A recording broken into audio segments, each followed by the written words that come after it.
offensive coordinator, Bush Hamdan, his first season at UK. And so we will go ahead and turn it loose and open up for questions. Bush, what role do you envision for Gavin Lemsap? You see him as like a Wildcat quarterback? You see him and Brock at the same time? And what do you envision? How do you envision using him? We're only 2-3 practices in, so I would definitely agree with that. I think we're going to utilize him in a lot of those Wildcat type situations at the very least, but we know this, you guys know this about this conference. You have the opportunity to acquire talent, and you got to do that. He's a big, physical, talented player. I think when you guys get the opportunity to see him at practice, you'll see how dynamic of a player he is, and so a little bit of wait and see on how that role goes. What are you emphasizing with Brock going into fall after the spring and the summer? We've discussed it before. I think so much of it is a leadership part. You're a new guy coming into a new program, new offensive coordinator. So much is about scheme and the plays, but don't lose sight of what that looks like when you're in a locker room and building those relationships with the guys as the true signal caller. Certainly from a play style standpoint, it always comes down to accuracy, to decision-making, toughness, but we really don't want to lose sight of that leadership part. Is he adjusting to your system pretty well? Yeah, he's doing a great job. He really is. He's a smart player, tough, can run, all those things. Again, I think we've had success with probably in the last 3 to 5 years. A guy like Brady Cook at Missouri, you see what his skill set looks like, what Taylon Green did last year at Boise, Maddox Madsen. We think he's right in the mold of a guy we like for this system. He knows how to win. I hope so. What's the biggest trait that you've liked from him so far at the quarterback position? He's a consummate pro. I've said that multiple times. This is a big-time football league. We get done with practices at 6:30. He wants to be up in the facility. He's already watching games on opponents, all those types of things. We know at this position it comes down to kind of locking yourself in that room, if you will, taking aside what the naysayers have to say and just working and keep getting better every day. And I think he's a guy that understands that. Bush, a lot of talk's been about establishing the run, getting more physical up front. Just what are your thoughts, like right now, going into the season, about the offensive line? It seems like y'all maybe have the most experienced line when you just talk about starts. How much can that help if you kind of accomplish that goal? We've got good depth, and I think you mentioned it right there. It's certainly, there's the comfort feeling about, Eli Cox at center and what he can do and the amount of games he's played in. Certainly feel good about those guys. We've got a long way to go, as you know. Most coaches are going to say that just three practices in, but certainly needs to be a really solid group for us with the amount of starts those guys have made. Liam Cohen brought an NFL schematic last year, and it started to challenge Devin Leary's ability to get plays off. Is it your expectation that using that new helmet comm system is going to make your ability to do complex plays with your quarterback easier? I think so. I think the starting point is still trying to keep it as simple as possible for guys to go play fast. I think the even more critical thing, though, is the challenge on me of what information to give them. As you guys know, we're all maybe parents. Sometimes our kids don't want to hear a lot, but they just got to hear enough. And I think of that, when we get that play call in, how can we be clear, concise, repetitive, and give him just the things he needs to be successful for that play? There were times this past year where Barryon was just kind of begging to hit on one of those deep balls, and he obviously has that ability to get open down the field, but he was just begging. I mean, he was open on a lot of those. Do you see that?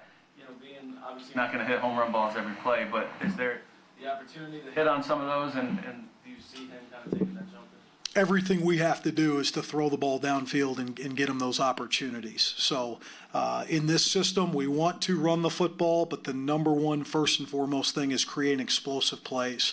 And we are going to look to do that early. We're going to look to do that often with him and some of these other guys in this room that can do it, because as you know, when you have a premier player like him, defenses are going to lean to his side at times and create a lot of one-on-one opportunities for about 5 or 6 other guys that we feel can all contribute and make plays. We're excited about the potential for throwing him the ball down the field, but also getting him the ball in space and what he can do as a ball carrier. Coach, you guys have a lot of folks in that wide receiver room, but Marion and Dane have been here for 3 years, 3 offensive coordinators, 3 quarterbacks. How do you feel like some of those guys that have been in that room for a while are adjusting to your system, this quarterback, because they've been through so much turnover?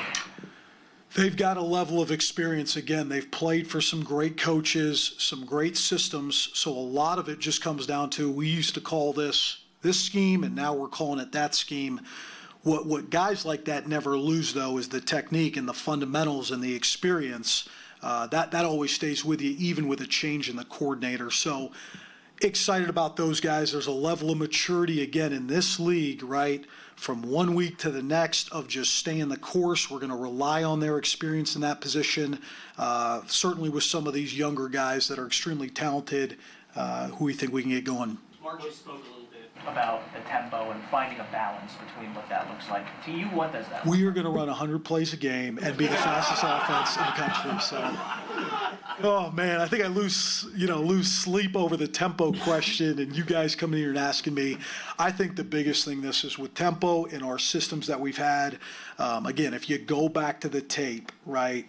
I think about last year at Memphis, we get down. We've got the ability, I think we put 17 points up in like 7 minutes because we have the ability to play extremely fast.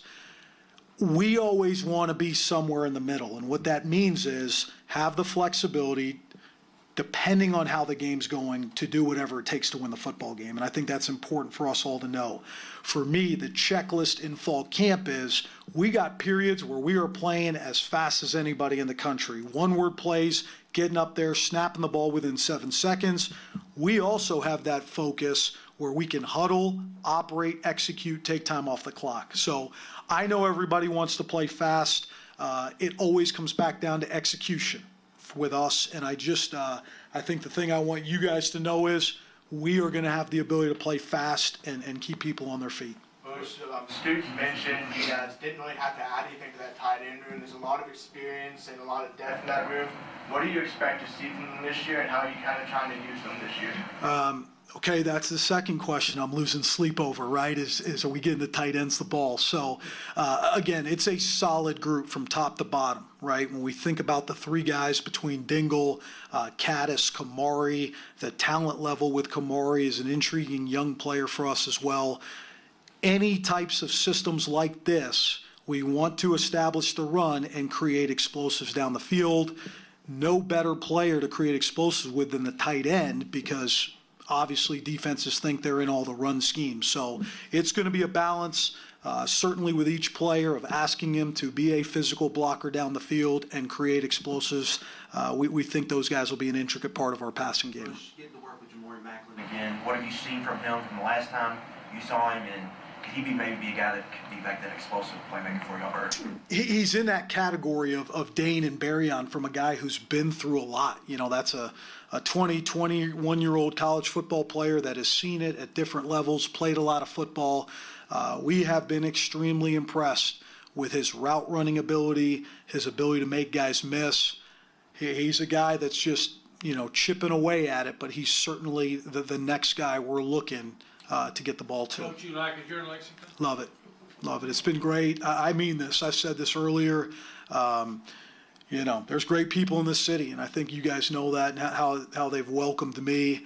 It's been a great place for my wife, my kids, and the culture here is just different. It's special. It really is. Again, I haven't been anywhere where you got a head coach that's been in place for 12 years, and then you look at the staff, right? This has got to be one of the longest tenured staffs in America, and that just speaks to what Coach has done. They know exactly what he wants. They know exactly how it needs to be done, what the standard is. And because of that, it's a culture where the players are excited to be here every day.